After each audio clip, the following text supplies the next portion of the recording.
Epstein's anomaly is characterized by downward displacement of the septal and posterior leaflets, elongated sail-like anterior leaflet, which originates normally at the annulus, and formation of atrialized portion of right ventricle. The right ventricular and right atrial cavities are dilated.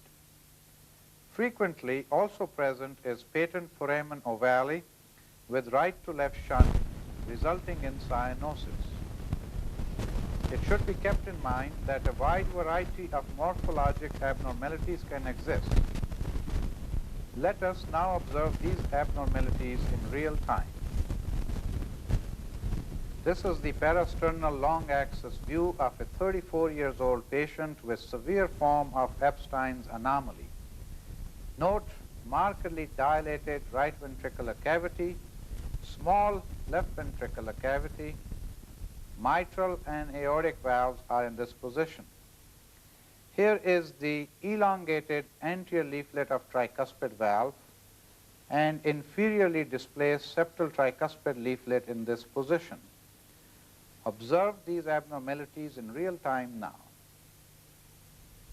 You can also appreciate abnormal septal motion and wide excursion of the elongated anterior tricuspid leaflet. This is the right ventricular inflow view. Note elongated anterior tricuspid leaflet, which originates normally at the tricuspid annulus in this position. Here is the markedly displaced septal leaflet. This is a large atrialized portion of right ventricle. Observe these in real time now. Also pay attention to the motion of the anterior tricuspid leaflet, which appears more tethered in this particular view.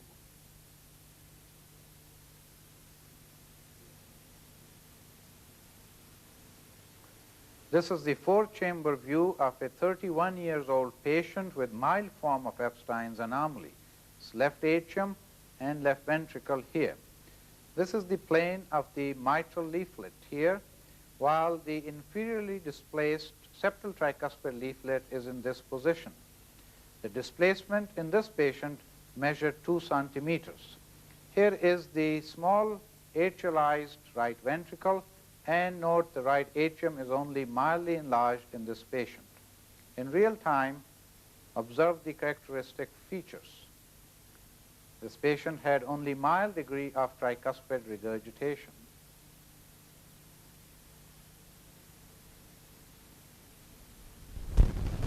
In contrast, this patient has severe form of Epstein's anomaly. Note that the right atrium is markedly dilated. Here is the origin of the elongated anterior tricuspid leaflet.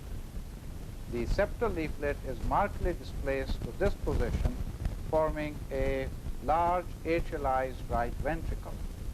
The mitral leaflet is in this position, and left-sided chambers can be seen here. The wide excursion of the anterior leaflet is evident, and in color flow mode, the severe degree of tricuspid regurgitation can also be vividly visualized.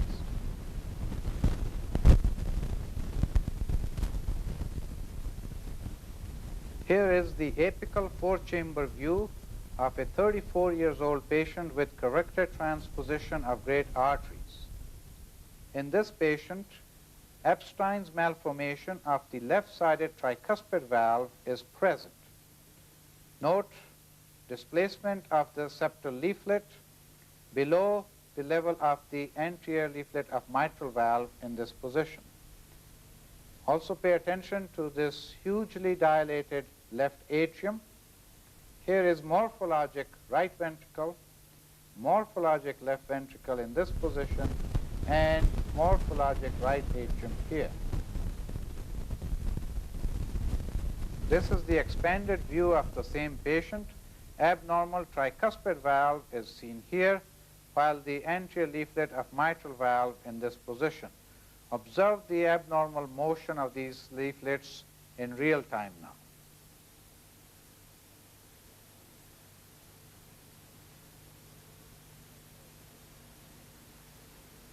color flow examination demonstrated severe degree of tricuspid regurgitation, and this can be seen clearly in real time now.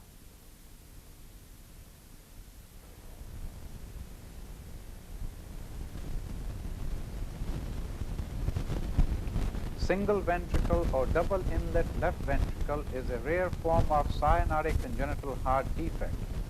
In this condition, both atrioventricular valves are committed to a single ventricular chamber. In this anatomic specimen, here is the plane of the atrial septum. This is right atrium and this is left atrium.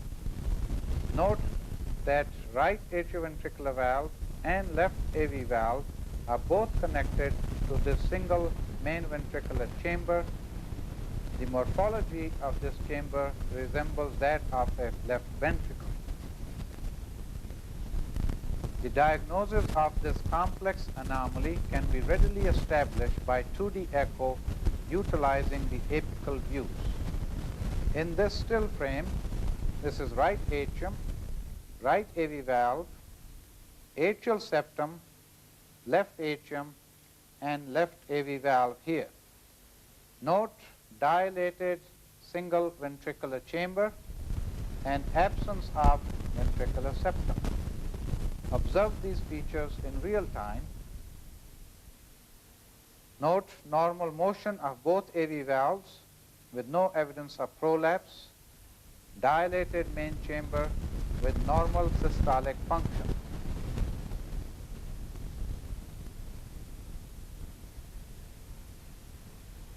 This is the apical view of a 25-year-old patient with double inlet left ventricle.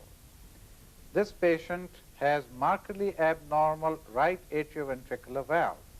Note that these leaflets are thickened, the ends are bulbous, and there was incomplete coaptation, resulting in severe right AV valve regurgitation. Also note marked enlargement of right atrium. The atrial septum was intact, left AV valve was normal. The main ventricular chamber was dilated as well. Watch these findings in real time now.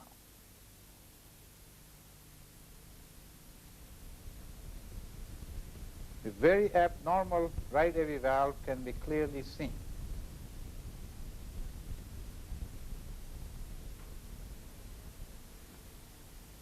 Color flow examination confirmed the presence of severe regurgitation of right AV valve.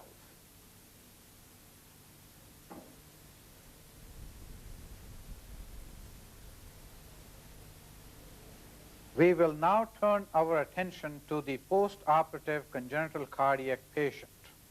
These patients represent a great challenge to the echocardiographers. The examiner must be thoroughly familiar with the type and nature of the operative procedure and with the expected appearance as well as the long-term complications. A systematic approach must be followed as has been emphasized in the previous discussion. A general approach to the post-operative congenital cardiac is shown here. The integrity of prosthesis must be established. Prosthesis may be in the form of intracardiac patches, valves, or conduits.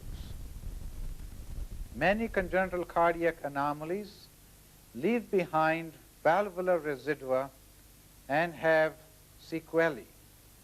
These must be systematically evaluated.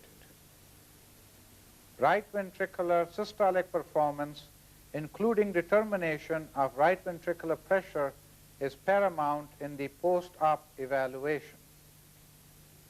And many cyanotic conditions produced left and right ventricular dysfunction.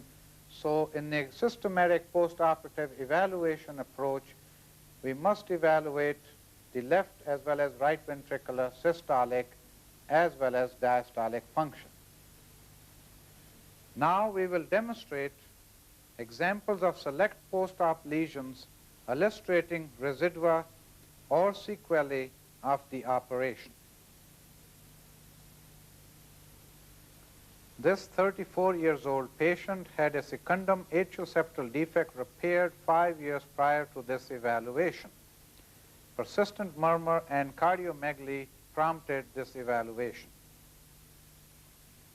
In this apical four-chamber view, note that the right atrium is markedly dilated and both the tricuspid leaflets are dysplastic, shortened, and tethered to the underlying myocardium. Here is a very wide regurgitant orifice present. Left-sided chambers were of normal dimension. In real time, observe the characteristic abnormality of a dysplastic tricuspid valve resulting in severe tricuspid regurgitation. Color flow examination confirmed the presence of severe tricuspid regurgitation and the atrial septal patch was intact. You can see this vividly in real time now.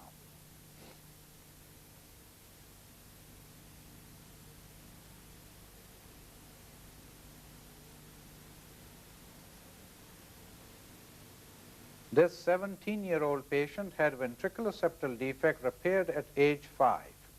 He now presented with symptoms and signs of pulmonary hypertension. This is the parasternal long axis view. The right ventricular cavity is enlarged. Here is a hypertrophied trabeculum in right ventricle. The ventricular septal patch appeared intact. Observe these in real time and note that the left ventricular cavity size is normal, but systolic function is also reduced in this patient.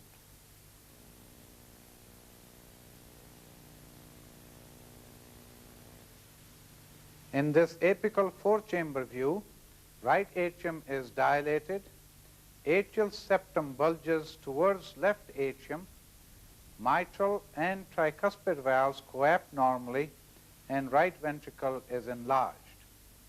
In real time, note that the right ventricular systolic function is also depressed, along with left ventricular systolic function. Color flow examination revealed severe tricuspid regurgitation.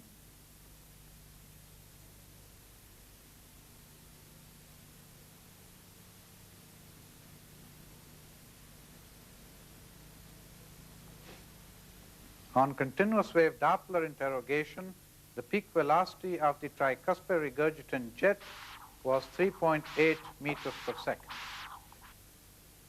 Utilizing the Bernoulli equation, this calculates to a 58 millimeter mercury pressure drop from right ventricle to right atrium. In this patient, right atrial pressure was estimated to be 20 millimeters mercury. Hence, the right ventricular and pulmonary artery systolic pressure was 78 millimeters mercury. The blood pressure of this patient was 102 over 72 millimeters mercury. This is the parasternal long axis view of an 18-year-old patient who had undergone complete repair of pulmonary atresia with ventricular septal defect. Here is the ventricular septal patch, and note that in the mid portion of this patch there is an echo dropout indicative of a hole in the patch. Note the other findings. The right ventricle is markedly dilated and the left ventricular size is normal. Mitral and aortic valves are in this position. Observe these features in real time and you'll note that the septal patch is intact except for the dropout in the mid portion.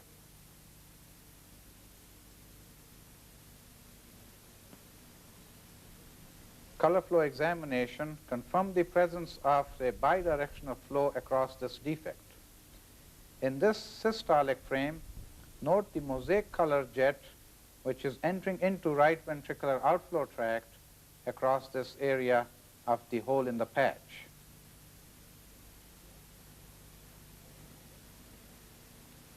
In this late systolic frame, we can see the flow in the opposite direction across this defect in the septal patch.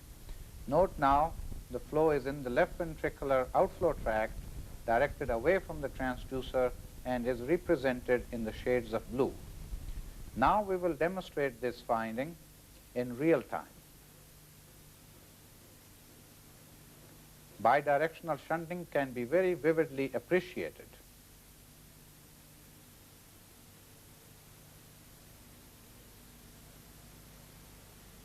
For precise timing of these dynamic events, we will frequently utilize color M mode examination. Here you can see during early systole, mosaic color jet is directed across the defect into right ventricular outflow tract and can be seen here. Now, during late systole, the flow is reversed in the opposite direction shown here in the shades of blue. Note further that during the diastolic phase of cardiac cycle, there is continued right to left shunt across this defect into the left ventricle. Now observe this in real time.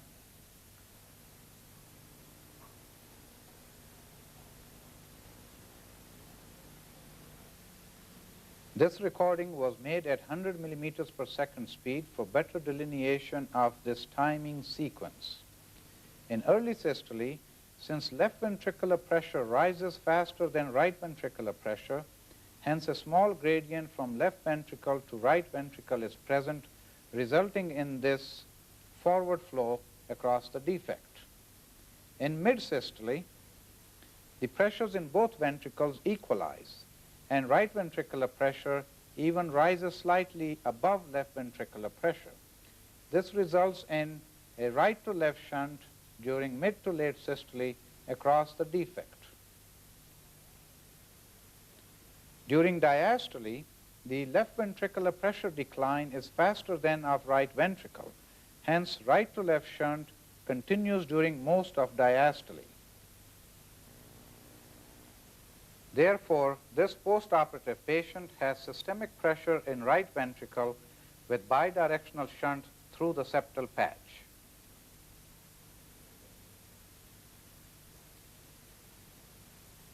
This is parasternal short axis view of a 62-year-old patient who has had complete repair of tetralogy of Fallot.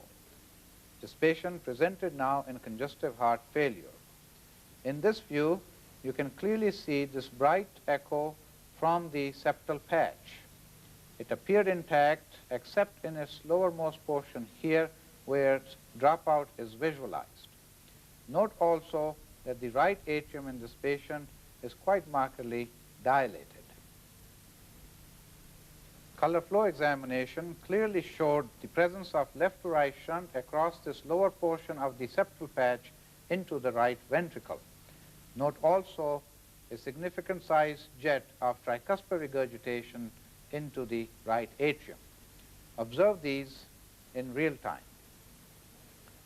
You can clearly see the left to right shunt as well as tricuspid regurgitation.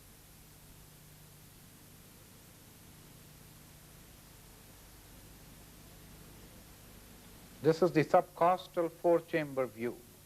Left atrium, left ventricle here. Note dilated right atrium, and right ventricular cavity is enlarged as well as the wall is hypertrophied. Observe these in real time.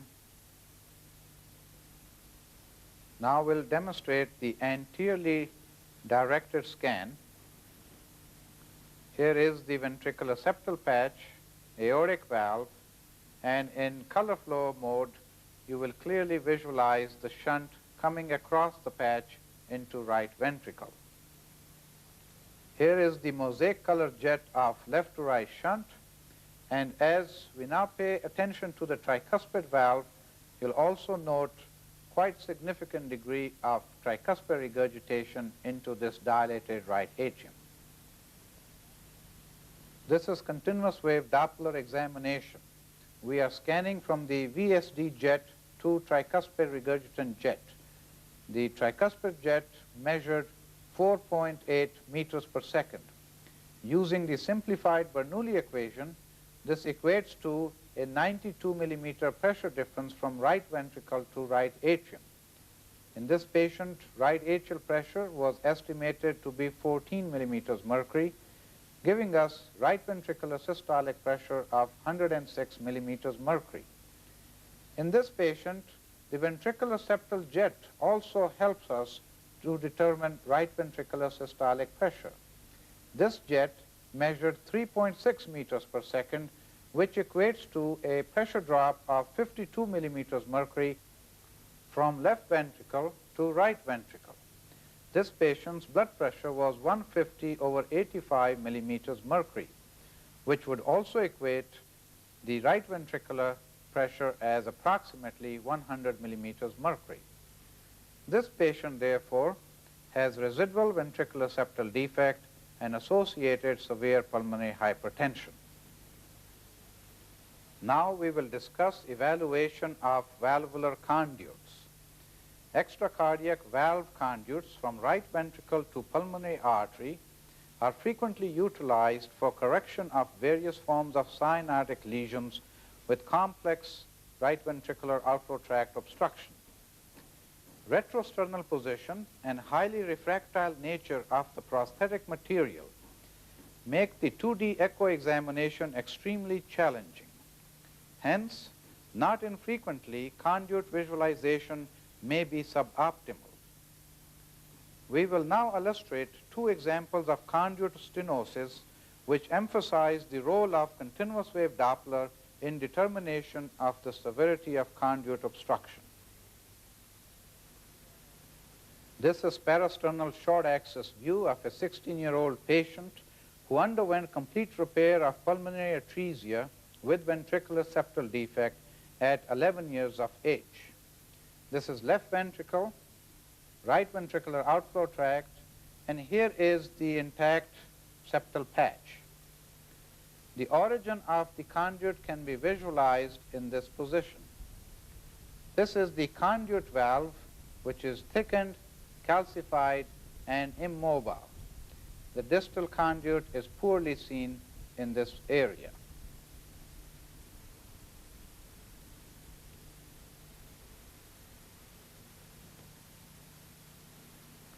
In this patient, even though 2D echo allowed fairly good visualization of the conduit valve stenosis, color flow imaging enhanced the visualization and appreciation of the stenosis further.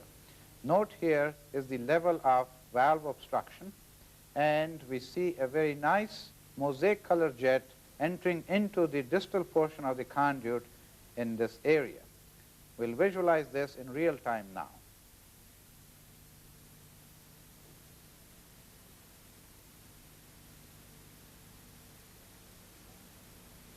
Continuous wave Doppler examination revealed that the peak velocity across the conduit valve was 4.7 meters per second, which calculates to a maximum gradient of 88 millimeters mercury.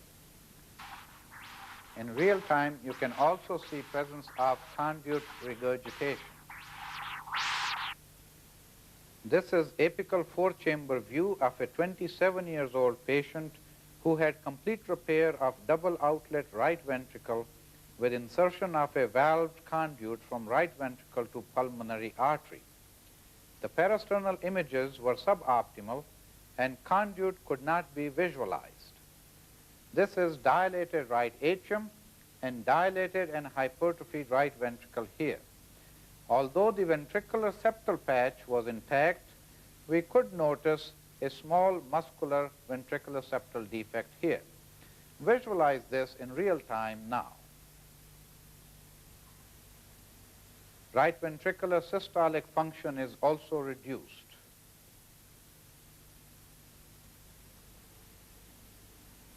This muscular ventricular septal defect could be clearly visualized on color flow examination with predominant right to left shunt.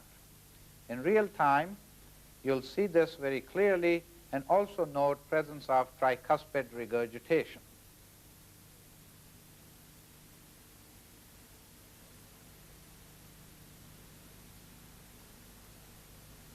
Continuous wave Doppler examination revealed a peak velocity of 5 meters per second across the conduit, indicating maximum gradient of 100 millimeters mercury. Can you recognize this signal?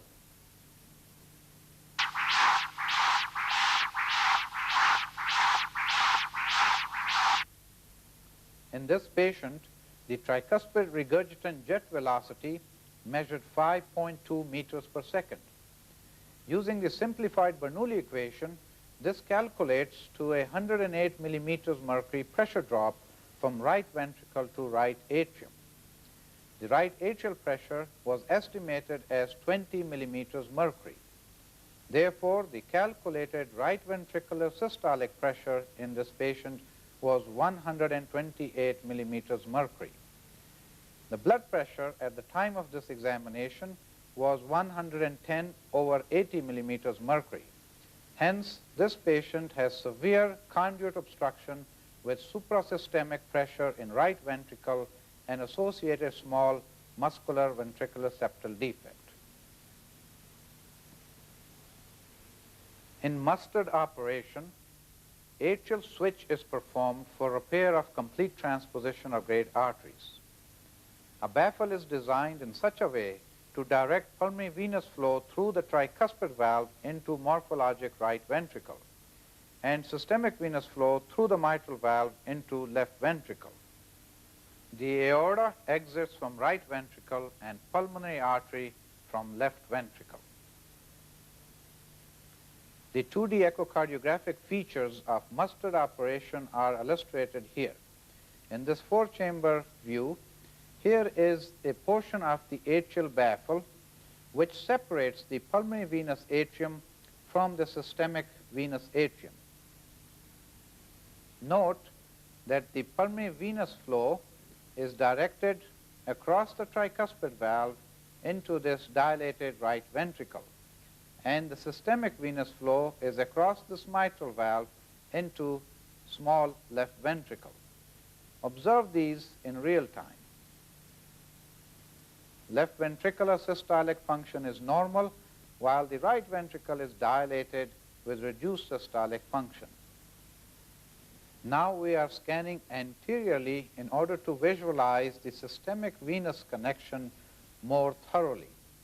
Here we can see the systemic venous atrium connected into the left ventricle through mitral valve.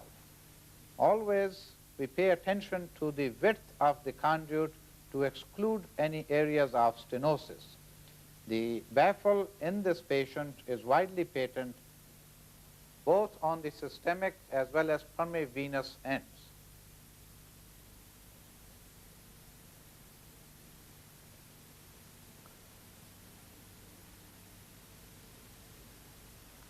This is the parasternal short axis view demonstrating that the right ventricular cavity is markedly enlarged, and in real time observe that the systolic function is severely reduced. This is a frequent observation in patients after mustard repair. Left ventricular size and function appears normal.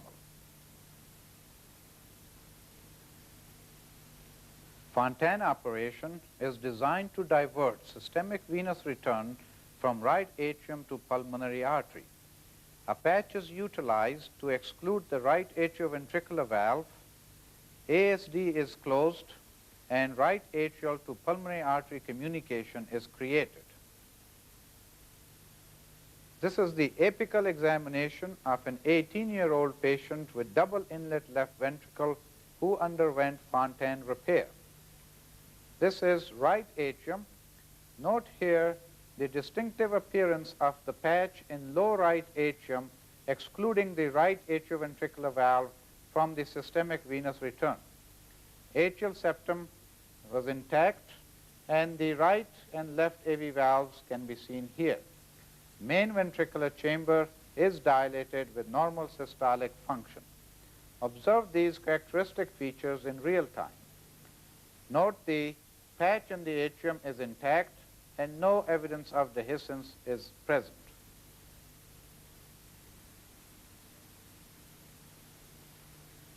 The right atrial to pulmonary artery anastomosis is best delineated in the basal short axis scans. Here in this patient, the aorta is anteriorly located to the pulmonary artery. Here is the plane of the atrial septum, left atrium and right atrium in this position. In real time, note the normal motion of the aortic valve, pulmonary artery scan basally, and we now note the widely patent communication between the right atrium and the main pulmonary artery here. This is the magnified view of the same scan. Here's the right atrium. You can clearly see the communication between the right atrium and the pulmonary artery, which is widely patent here. This is proximal right pulmonary artery and left pulmonary artery in this position. Observe this in real time again.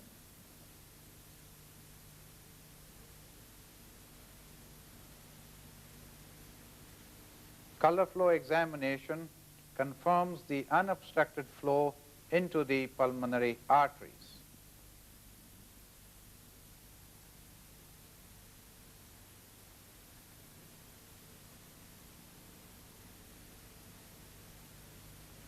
This 27-year-old patient underwent Fontaine operation 5 years ago for double inlet left ventricle with right atrioventricular valve atresia. In this long axis view, note that the aorta is anterior to the pulmonary artery. Here is the aortic valve and stenotic pulmonary valve in this position. Main pulmonary artery was ligated at this point here. Dilated left atrium is evident along with prolapse of left atrioventricular valve. Here is the outlet foramen, which is widely patent without any evidence of subaortic obstruction. Observe these features in real time and note marked degree of prolapse of the left atrioventricular valve.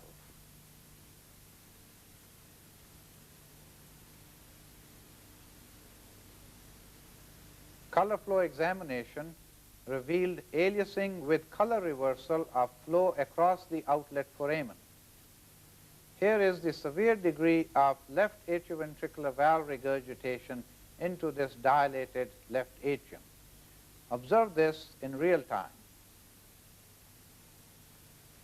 Note the mosaic color jet in left atrium.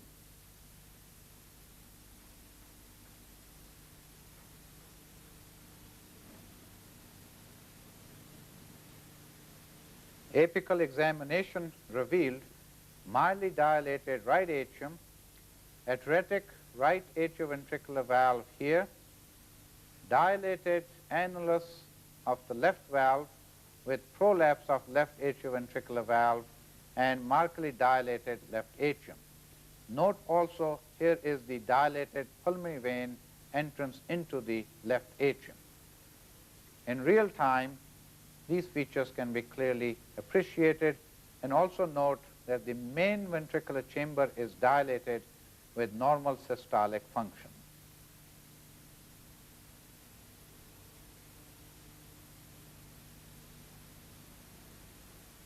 Color flow examination revealed a broad mosaic color jet of severe left atrioventricular valve regurgitation.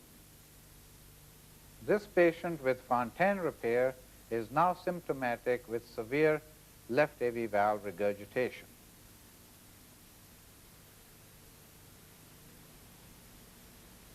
In the preceding section, we have tried to emphasize the fact that postoperative congenital cardiac patients have many residua and sequelae of their operations. Hence, these patients require long-term follow-up care by a team of experts. In this tape, we have presented approach utilizing 2D Doppler and color flow imaging for the assessment of acyanotic, cyanotic, and postoperative congenital cardiac patients. Echo Doppler evaluation has had a major impact on the care of patients with congenital heart disease.